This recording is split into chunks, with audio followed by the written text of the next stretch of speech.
Hola, buenos días. Mi nombre es Diego Fajardo. Soy médico hematólogo del Hospital Centro de Salud. Y el tema que nos compete desarrollar en esta presentación son anemias. Debido a la extensión de este tema para plantearlo en una sola clase, el enfoque que vamos a tratar de establecer es lograr un concepto clínico de lo que son estas patologías. Es debido a eso que nos hemos planteado algunos objetivos a desarrollar durante la presentación.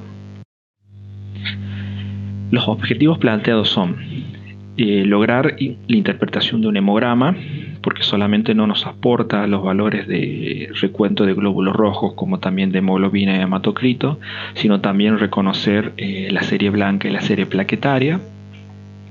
Con la interpretación del hemograma podremos realizar una conceptualización y clasificación de estas anemias para poder entender en parte la fisiopatología de estas patologías y poder realizar los planteos diferenciales y lo que es, el objetivo fundamental, lograr un pensamiento clínico de estas patologías. Comenzaremos con el análisis del hemograma. El hemograma nos da información no solamente del recuento de eritrocitos, el cual tiene un valor dependiendo ya sea de un hombre o de una mujer, también depende de la edad, pero esos valores se modifican también dependiendo del laboratorio o del método realizado.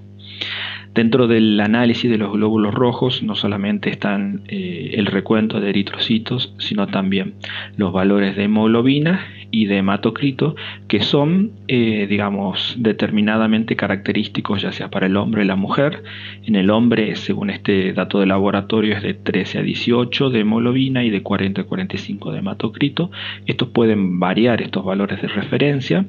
Son otros valores en la mujer, y es muy importante tener en cuenta estos dos valores porque en base a eso se realiza el concepto de lo que son las anemias.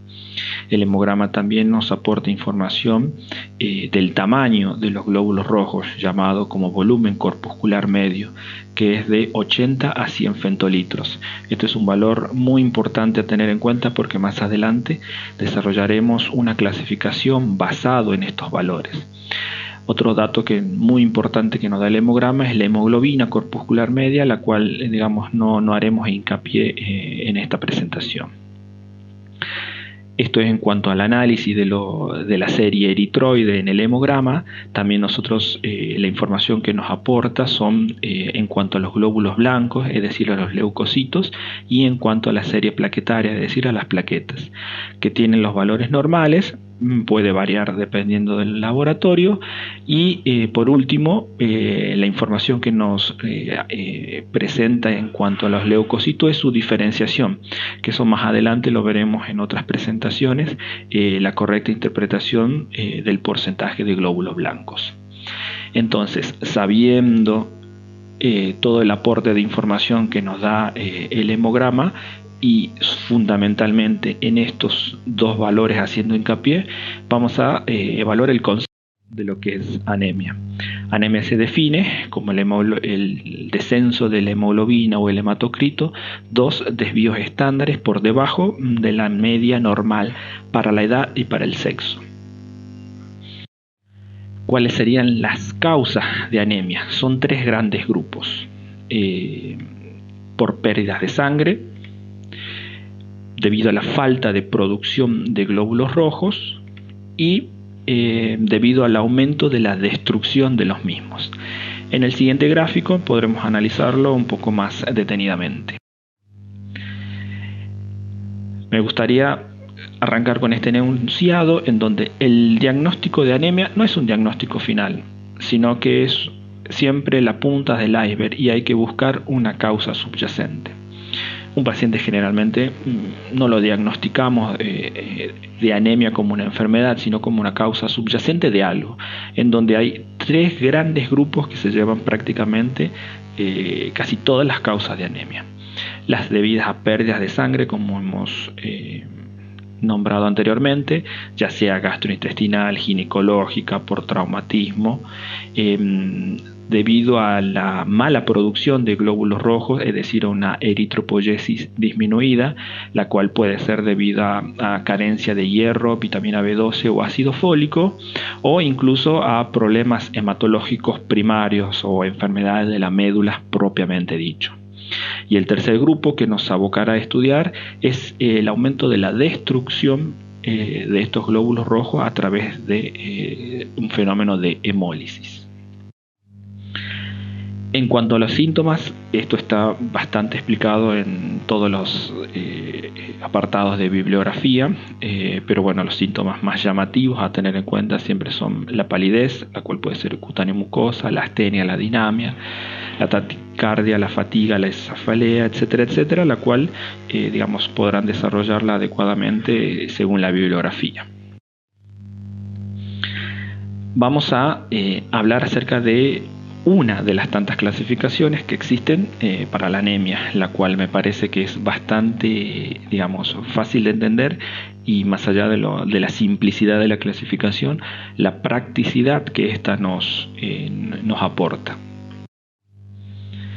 Vamos a clasificar una de las formas de clasificar las anemias es según el volumen corpuscular medio, es decir, el tamaño que tienen los glóbulos rojos. Tal es así que la podemos clasificar de la siguiente forma. Según la morfología, la podemos clasificar en microcíticas, normo o macrocíticas, según el volumen corpuscular medio. Microcíticas son las que tienen menos de 80 femtolitros, la normo son las que tienen 80 a 100 y las macros son las que tienen más de 100 femtolitros en cuanto a su volumen corpuscular medio. Orientarnos según esta clasificación también nos ayuda a pensar en determinadas patologías. Por ejemplo, si nosotros presentamos una anemia de características microcíticas, podremos, entre tantas otras etiologías, determinar si es una anemia ferropénica, una anemia de enfermedades crónicas o una talasemia. Si es normocítica, pueden ser múltiples patologías, no solamente hemolíticas ni no hemolíticas. También acá puede estar incluida las enfermedades crónicas. También puede estar incluidas acá las de enfermedades asociadas a otras patologías o hematológicas primarias. Y dentro de las macrocíticas, es decir, que tengan un volumen corpuscular mayor a 100, tenemos que hacer como una subclasificación o una discriminación en donde hablamos de anemias megaloblásticas cuando tienen más de 115 de volumen corpuscular medio y es característica de algunas deficiencias de vitaminas, más frecuentemente de la vitamina B12, pero también incluidas la del ácido fólico, y las no megaloblásticas, es decir, que tienen un valor de BCM menor a 115 pero mayor a 100, caracterizadas en algunas oportunidades por hipotiroidismo o enfermedad hepática, entre otras etiologías de estas anemias.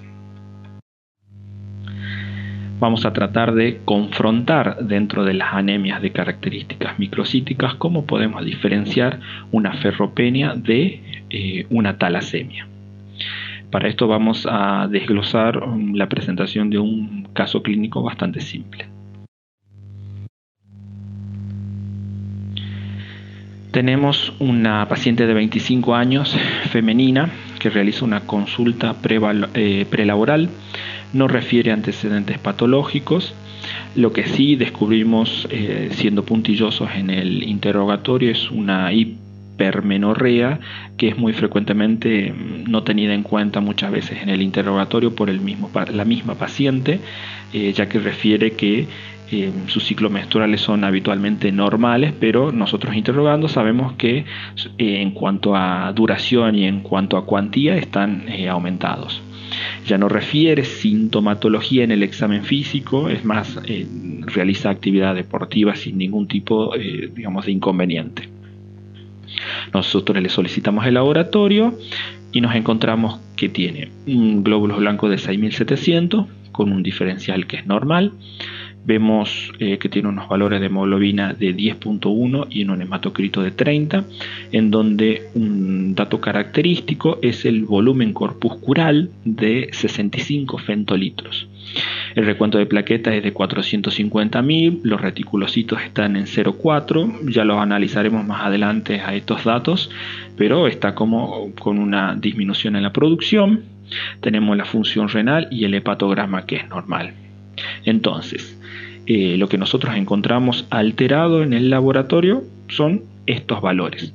Y lo que también me llama la atención en el interrogatorio es la parte de la hipermenorrea. Entonces, si nosotros tenemos una anemia con características microcíticas, nos deberíamos realizar el siguiente planteo.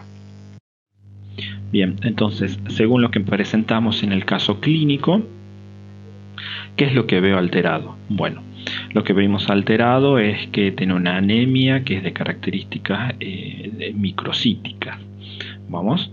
Entonces, ¿qué estudios complementarios solicitaríamos para evaluar este tipo de paciente? Solicitaríamos un frotis de sangre periférica y los estudios de ferrocinética.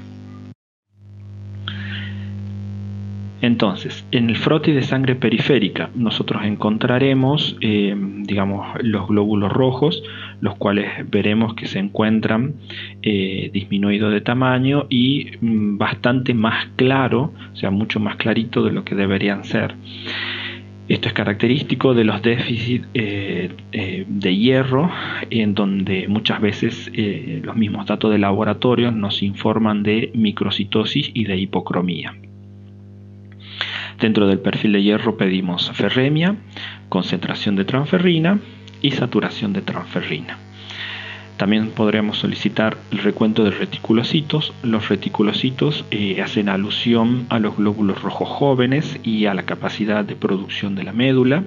Y también es de buen proceder solicitar estudios de ferritina que nos hablan del porcentaje de reserva que tiene de hierro el cuerpo, y también el dosaje de ácido fólico y vitamina B12. Entonces, si nosotros solicitamos un perfil de hierro, haremos un repaso muy breve y sintéticamente de lo que es, la absorción de hierro. Una vez que nosotros absorbemos hierro, ya sea vía oral en este caso, la absorción intestinal del hierro irá al plasma, en donde en el plasma el hierro o circula solo o unido a la transferrina. La transferrina es la proteína encargada de transportar el hierro a diferentes compartimentos: a la médula ósea para la producción de glóbulos rojos, al hígado y al sistema macrofágico para el almacenamiento de ferritina, e incluso a los glóbulos rojos para su metabolismo y obviamente para darle las características que estos presentan.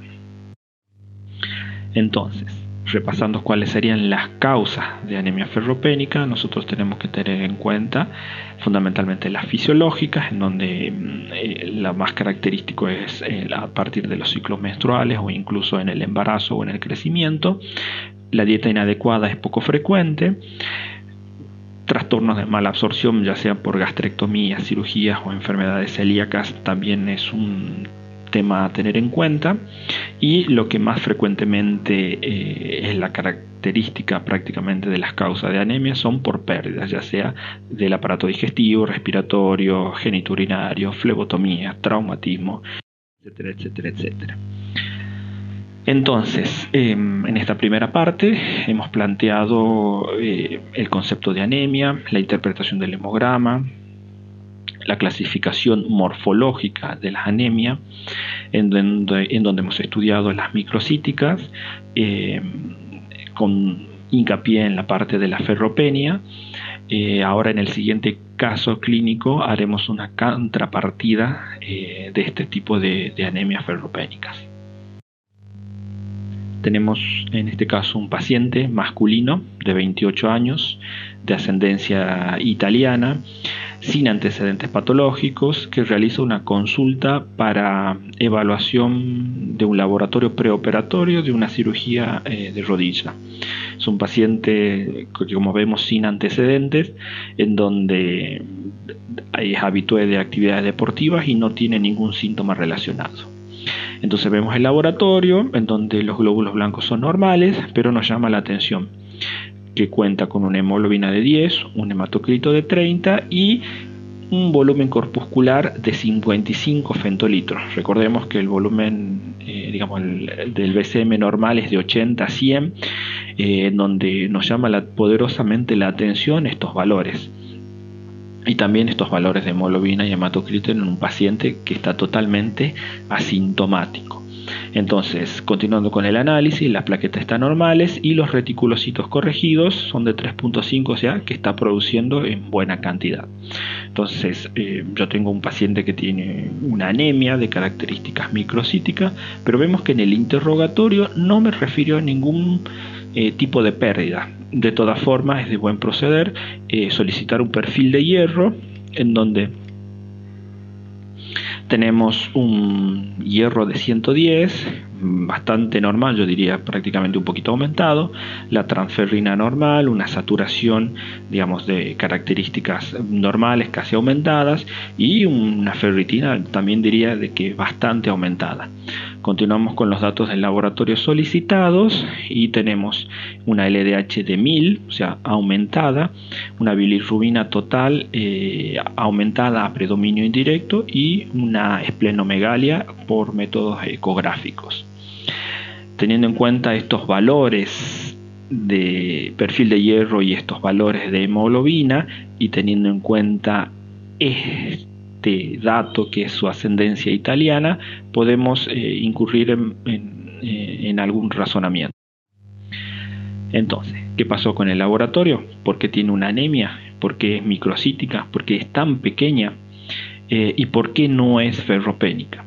Si nosotros nos regimos por la clasificación morfológica de las anemias, vemos que las anemias de microcíticas pueden ser ya sea por ferropenia, ya sea asociada a enfermedades crónicas o talasemias. En este caso, el paciente no tiene ninguna enfermedad crónica, no es diabético, no tiene ningún problema renal, ni tampoco antecedentes oncológicos, ni tampoco inmunológicos. Por lo tanto, a mí me habilita a pensar, veamos si no se trata de una talasemia. ¿Qué son las talasemias? Las talasemias son un grupo heterogéneo de defectos congénitos de la producción de la hemoglobina, cuya consecuencia es la disminución o ausencia de determinadas cadenas de globina. Existen múltiples, pero las más comunes son la alfa y la beta. Las diferentes formas de talasemia pueden ser alfa, beta, delta, gamma e incluso otros tipos de asociaciones, pero digamos es solamente a modo de mención que establecemos este concepto. Lo que es importante, ¿cómo hacemos el diagnóstico? Obviamente con un frotis de sangre periférica, con los estudios de ferrocinética y la electroforesis de hemoglobina. Si nosotros recordamos el caso, muchas veces, incluso antes del frotis de sangre periférica y de solicitar los estudios de ferrocinética, muchas veces el interrogatorio de los antecedentes, en este caso de pacientes y su ascendencia, ya sea italiana, española, portuguesa o del norte de África, nos hablan acerca de las enfermedades o anemias del Mediterráneo, las cuales según el frotis y la ferrocinética, si son normales, nos ayudarían a pensar a que no se trate de una talasemia. Para poder confirmar o descartar este tipo de patología se solicita lo que se conoce como la electroforesis de la hemoglobina.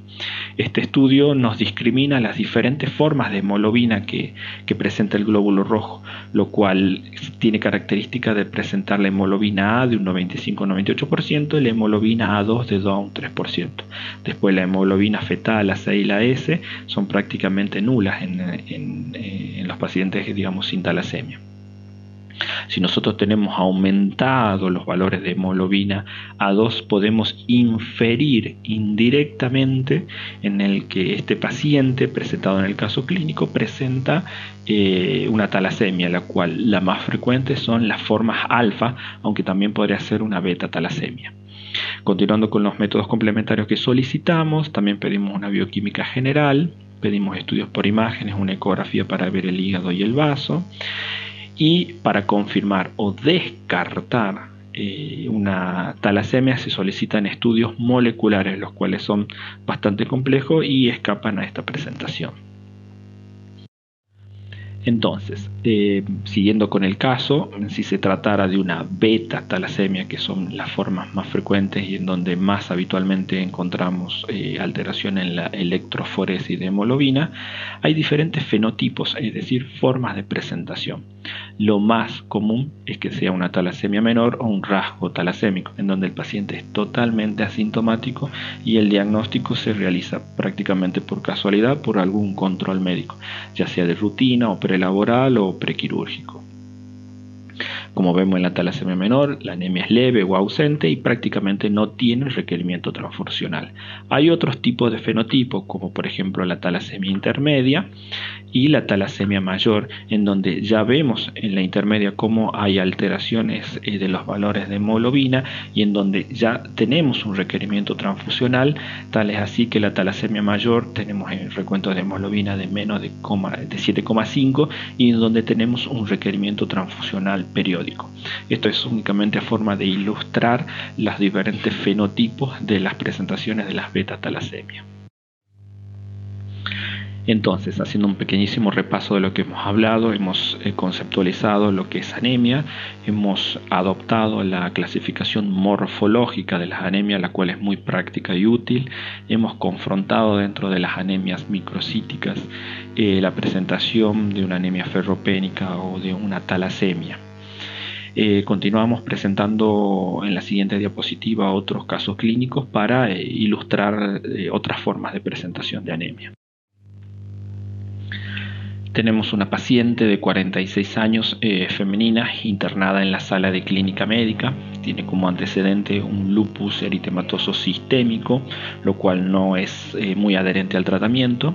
Ingresa por guardia, por astenia dinamia, marcadísima, con palidez cutáneo mucosa y presenta en el laboratorio anemia.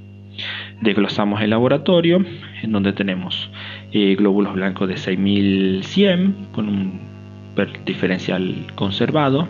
Nos llama poderosamente la atención los valores de hemoglobina y hematocrito 5,5 y 18 y como otro dato aportado, el volumen corpuscular medio es de 98.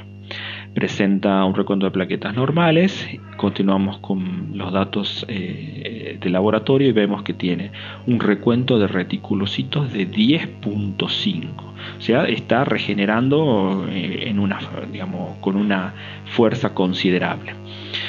Analizando hasta acá, lo que nos llama la atención en la presentación del caso son los antecedentes de su lupus mal controlado y estos valores de hemoglobina con este volumen corpuscular que es normal en el límite superior, y esto, que hay muchos glóbulos rojos jóvenes alisa que tienen una buena capacidad de replicación en la médula. Entonces, ¿cuál sería el razonamiento a seguir? Le solicitamos estudios de ferrocinética y dosaje de folatos y vitamina B12, los cuales son normales. Solicitamos dentro de la bioquímica general, lo que nos llama la atención es que tiene una LDH de 2700, bastante aumentada, una bilirrubina total de 3.5 a predominio de la indirecta. Esto nos habla acerca de como que estamos en presencia de hemólisis, hay que completarlo con solicitud de estudios de aptoglobina. Continuamos con los métodos complementarios y tenemos que una prueba de Coombs directa nos da positiva. Función renal, hepatograma y coagulación normal. Pedimos estudios virales, los cuales son sin particularidades. Pedimos una ecografía en donde presenta una leve esplenomegalia y tomografías en donde no hay ninguna particularidad. Entonces, ¿qué es lo que encontramos en este caso? Lo alterado en todo el laboratorio nos llama la atención los valores de hemoglobina muy bajos con un volumen corpuscular medio. Nos da positiva la prueba de Coombs, después sabremos o analizaremos que la prueba de Kuhn es un método complementario que nos diferencia o nos ayuda a identificar anticuerpos, los cuales pueden estar haciendo efecto ya sea sobre el glóbulo rojo a nivel del plasma, lo cual contribuiría a la destrucción de los mismos. Y si hay destrucción de glóbulos rojos, obviamente deberíamos tener aumento del LDH y bilirrubina a expensas de la indirecta. Entonces, según la clasificación morfológica, en una paciente en la que acabamos de presentar con antecedentes de lupus y parámetros de hemólisis con prueba de Kuhn positiva, nos ayudaría a pensar en algún tipo de forma de anemia hemolítica.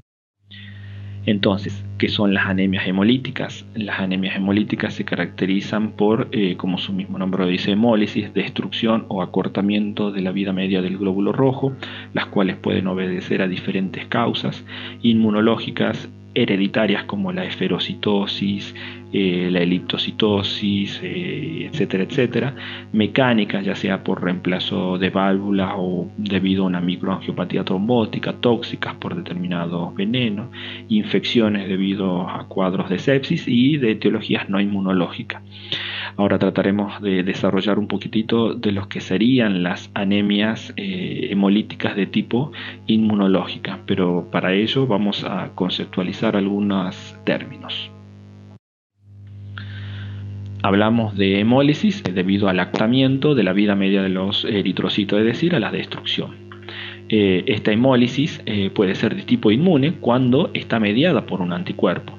Ese anticuerpo se encarga de aumentar el clearance, es decir, la destrucción eritrocitaria, sea a través del complemento o a través del sistema retículo endotelial o el sistema hemofagocítico. Si la hemólisis es inmune, podemos rotularla como una hemólisis autoinmune cuando el anticuerpo está producido por el propio organismo y es dirigido contra un antígeno propio del eritrocito. Entonces, las anemias hemolíticas autoinmune, quiere decir porque hay un autoanticuerpo, es decir, un anticuerpo producido por el mismo cuerpo, puede ser de tipo caliente o puede ser por anticuerpos de tipo fríos. Eso ya lo diferenciaremos más adelante. Para saber si una anemia hemolítica está presente es fundamental tener una prueba de Kuhn positiva, que como nosotros acabamos de decir, este es un método complementario que expone a través de un fenómeno de antígenos anticuerpos la destrucción de los glóbulos rojos, ya sea estos presentes en el eritrocito o liberados en el plasma. Tal es así que si nosotros tenemos una anemia con parámetros de hemólisis y tenemos presente una prueba de Kuhn positiva, hablamos de que estamos en presencia de una anemia hemolítica de tipo inmune o autoinmune. ¿Cómo funciona o cuál es el mecanismo fisiopatológico de las anemias hemolíticas autoinmunes por anticuerpos calientes? ¿Cuáles son los factores vinculados? Nosotros tenemos el glóbulo rojo con su antígeno, tenemos la inmunoglobulina con su fracción IgG, en donde esta fracción IgG es encargada. Entonces, en las anemias hemolíticas por anticuerpos calientes tenemos la inmunoglobulina G, que es encargada de llevar el glóbulo rojo para su destrucción en el sistema retículo endotelial, que en este caso es el vaso, pero también puede ser destruido ya sea en hígado, en médula o en cualquier órgano del sistema fagocítico mononuclear. Es por eso que este tipo de destrucción se conoce como extravascular, característica de las anemias hemolíticas por anticuerpos calientes, pero no exclusivamente, porque como sabremos las hemólisis por lo general tienen predominio ya sea de destrucción intravascular o en el sistema del retículo endotelial, dependiendo de si es caliente o frío. En este caso, en las calientes es el predominante de los mecanismos. En cambio, en la anemia hemolítica por anticuerpos fríos, nosotros tenemos que está involucrada una inmunoglobulina que es de tipo IgM, en donde a través del sistema del complemento es encargada de producir, en este caso, la destrucción del glóbulo rojo, y por lo tanto su predominio de la destrucción es a nivel del sistema intravascular y no predominantemente, como en el caso de los anticuerpos calientes, en el sistema retículo endotelial. Haciendo un repaso de lo que hemos visto, hemos charlado acerca de las anemias hemolíticas, hemos realizado hincapié en la parte inmunológica al hablar de las anemias hemolíticas autoinmunes, en donde es característico la presencia de la prueba de Coombs, ya sea directa o indirecta, para hacer el diagnóstico, y en donde hemos establecido las características, ya sea por anticuerpos calientes o por anticuerpos fríos. Continuando con la presentación, vamos a hablar de una paciente de 22 años, femenina, que consulta derivada del interior por anemia, tiene como antecedentes hipotiroidismo, diarrea frecuente y pérdida de peso. En el examen físico presenta una palidez cutánea mucosa, caída de cabello, astenia, cefalea, refiere disnea, grandes esfuerzos, con ciclos menstruales normales, y un hecho que me llama la atención en el examen físico son las parestesias en miembros inferiores. Entonces solicitamos los métodos complementarios, en donde llama poderosamente la atención en parte los glóbulos blancos, en donde tenemos 3000 con un diferencial en donde predominan los linfocitos sobre los segmentados. La hemoglobina está en 6.7, el hematocrito en 20 y 89.000 plaquetas. Un hemograma en donde me llama poderosamente la atención la afección de las tres líneas, tanto glóbulos rojos, glóbulos blancos y plaquetas. Un dato más aportado por el laboratorio es que tiene un volumen corpuscular de 120, algo sumamente importante para la interpretación de este hemograma y de esta paciente. Continuando con los métodos complementarios, tenemos reticulocitos de 0,5 disminuidos, nos está hablando de una pobre producción de glóbulos rojos. Pedimos los estudios de ferrocinética, los cuales son normales, tiene un perfil de hierro normal, una transferrina y una saturación. La prueba de Coombs me da negativa, a pesar de tener una LDH de 3000 y una bilirrubina total de 4 a predominio de la indirecta. Tenemos una función renal y un hepatograma, el cual es normal. Entonces, nosotros nos paramos frente a este paciente y nos llama la atención este hemograma tan alterado. Los parámetros de hemólisis también se encuentran alterados. Al tener parámetros de hemólisis con perfil de hierro normal, solicitamos una prueba de Coombs, la cual es negativa. El resto del análisis es normal, pero este dato es, digamos, muy importante a tener en cuenta, el volumen corpuscular medio de 120. Entonces, ¿qué encontramos en el hemograma alterado? Lo recién mencionado. Entonces, si la prueba de Coombs es negativa, ¿por qué el volumen corpuscular es tan alto? Este dato es importante porque según la clasificación morfológica de las anemias, nosotros hemos hablado que las macrocíticas son cuando son de más de 100 de femtolitros de BCM, pero tenemos que discriminar las megaloblásticas de las no megaloblásticas, en donde las megaloblásticas son cuando tenés más de 115 y es muy característico lo de los déficits de vitamina B12.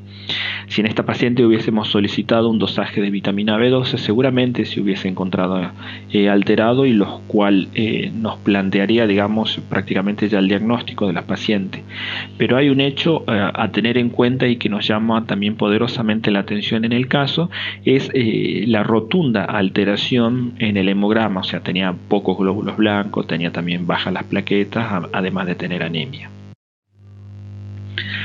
Entonces, en la fisiopatología del conocimiento o de estas tipos de anemia megaloblásticas, para hacer un repaso bastante puntual y bastante simplificado, hay una alteración en la síntesis del ADN. Para la producción de esta sustancia, de estas moléculas, es fundamental no solamente la vitamina B12, sino también el ácido fólico. Al no tener ácido fólico ni vitamina B12 para la producción de ADN, el glóbulo rojo, ya sea también el glóbulo blanco en la plaqueta, no puede diferenciarse, y al no poder diferenciarse, esta célula queda como estancada en su diferenciación, aumentada de tamaño, y por lo tanto, al no poder continuar con su maduración, es destruida. Eso es lo que explicaría por qué nosotros tenemos parámetros de hemólisis, de destrucción, que en la bibliografía, en las anemias megaloblásticas, anteriormente se las conocía como aborto medular. Y también explicaría por qué en este tipo de pacientes se presenta con pancitopenia, no solamente porque no puede producir glóbulos rojos, le pasa exactamente lo mismo a la serie blanca y a la serie plaquetaria. Esto es también para tener un poco en cuenta las características, fisiopatológicas de estas anemias, las cuales quedarán para ampliar según la bibliografía y escapa al planteo de esta presentación. ¿Cuáles son las etiologías de estos tipos de anemia megaloblástica? El déficit de vitamina B12 obedece a múltiples causas. Déficit de factor extrínseco, gastritis astrófica, enfermedades intestinales, algunas parasitosis, incluso algunos déficits congénitos. Para el déficit de ácido fólico, que es un poco menos frecuente, se encuentra destacándose el alcoholismo con la malnutrición y una dieta inadecuada, o en algunos casos también el hiperconsumo en las anemias hemolíticas. Entonces, repasando el caso presentado de este paciente con anemia megaloblástica, llama poderosamente la atención la pancitopenia, la afección de las 3 líneas celulares y con el volumen corpuscular tan elevado. Fisiopatológicamente, esto se explica por el déficit de la síntesis de ADN debido a la carencia de vitamina B12 y ácido fólico, lo cual produce una eritropoyesis ineficaz, y por lo tanto, al no poder madurar el glóbulo rojo, ni el glóbulo blanco, ni la plaqueta, esto se destruye. Esa sería prácticamente sintetizada la fisiopatología de por qué estas anemias megaloblásticas se presentan en casos extremos con pancitopenia. Ya para finalizar, presentaremos uno de los últimos casos clínicos para evaluación de los que son otro tipo de anemias, que son las inflamatorias. Tenemos un paciente de 65 años que tiene como antecedentes diabetes tipo 2, que ya se encuentra en etapas de complicaciones crónicas. Eso es debido a una retinopatía prediabético y a una nefropatía con falla renal sin el requerimiento de diálisis. Presenta también hipertensión arterial con insuficiencia renal crónica. También hipotiroidismo. Se encuentra internado en clínica por una infección del tracto urinario con germen documentado, con mal control metabólico por, en parte, falta de adherencia al tratamiento y el cuadro infeccioso. En el laboratorio tenemos glóbulos blancos con 13.400, un diferencial conservado, hemoglobina de 9,1 y hematocrito de 28 con 450.000 plaquetas. El volumen corpuscular medio es de 90, o sea, estamos en presencia de un paciente que tiene una anemia que es de características normocítica normocrómica. Continuando con los métodos complementarios, tenemos unos reticulocitos de 1.2, algo bastante aceptable. Una prueba de Coombs negativa, es decir, el paciente no presenta hemólisis, tampoco impresionaba según la presentación del caso. Los estudios de ferrocinética se presentan sin déficit, al igual que el dosaje de ácido fólico y vitamina B12, los cuales son normales, con una ferritina un poco aumentada. Habla de un parámetro de inflamación. Tiene una función renal alterada, con una creatinina de 2.1, con un clearance de 33. También presenta una proteinuria, pero que no es de rango nefrótico, lo cual nosotros ya lo teníamos presente por el antecedente de la nefropatía diabética. LDH, bilirrubina y hepatograma normal. Entonces, en este paciente que nosotros estamos viendo que presenta anemia, vemos que no tiene ningún tipo de déficit, tampoco presenta ningún parámetro de hemólisis, tiene una buena producción de glóbulos rojos, por así decirlo. Tiene todas las materias primas para producirla con el fólico y la vitamina B12, y por lo tanto incurrimos en el diagnóstico de que este paciente presenta una anemia de tipo inflamatoria. Hemos visto por los métodos complementarios que tiene material, no pierde, no destruye, entonces no nos quedaría más que ese tipo de anemia, que es la inflamatoria. Para sintetizar cuáles son esta fisiopatología, tenemos que tener en cuenta determinadas sustancias, como por ejemplo la hepcidina, la eritropoyetina y las citocinas inflamatorias.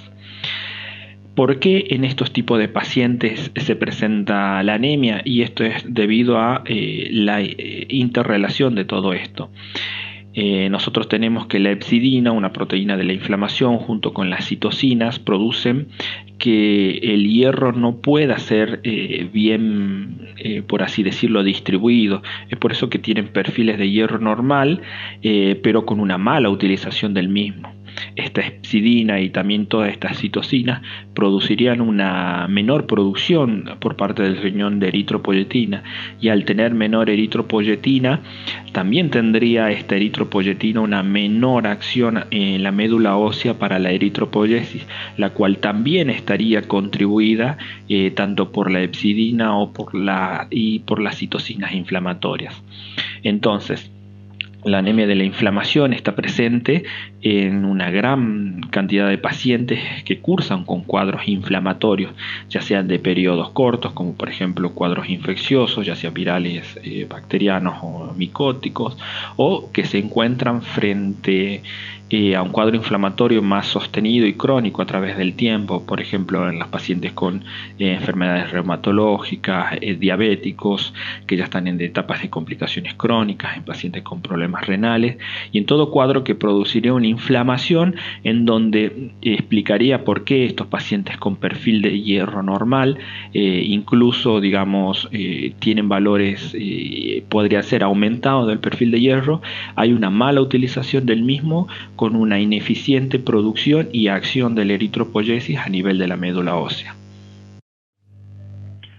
Aquí podremos desglosar un poco más esta fisiopatología de la anemia de la inflamación, en donde, como acabamos de decir, todo esto es producto de una activación inmune con una respuesta inflamatoria que obedece a determinadas circunstancias, en donde hay estados de inflamación más crónicos, como por ejemplo la insuficiencia renal, los pacientes oncológicos, los cardíacos, en donde la perpetuación de ese cuadro inflamatorio determina la anemia presente en estos pacientes.